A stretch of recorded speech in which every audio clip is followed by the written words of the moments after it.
Merci Madame la Présidente. Monsieur le Directeur, vous disiez que pour pouvoir établir ce travail, vous aviez fait des sondages et regardé au niveau des différents pays les législations qui pouvaient s'appliquer. Est-ce que vous avez également essayé de mesurer l'ampleur du phénomène, à savoir si effectivement vous vous êtes basé pour vos recommandations sur des phénomènes existants et en fonction des pays? Est-ce que vous pouvez nous en parler?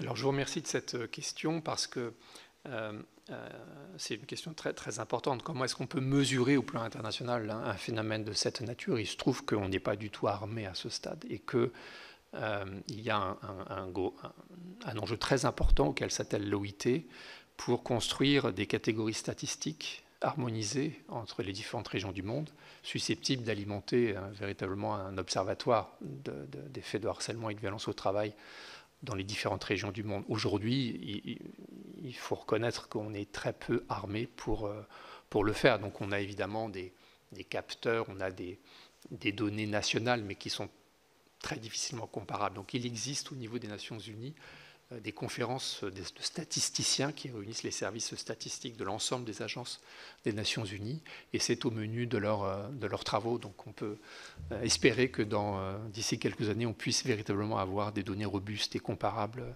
pour mieux mesurer ce phénomène. Mais en tout cas, je ne dirais pas une des surprises, mais enfin un des faits marquants qui ont marqué ces 10 années de discussion de la Convention, on constate que c'est un sujet d'actualité partout dans le monde. Donc démentant peut-être certaines idées que c'était réservé aux pays les plus riches, aux pays développés. Non, c'est véritablement un phénomène qui est à l'agenda dans l'ensemble des pays du monde et qui fait sens pour l'ensemble des pays du monde.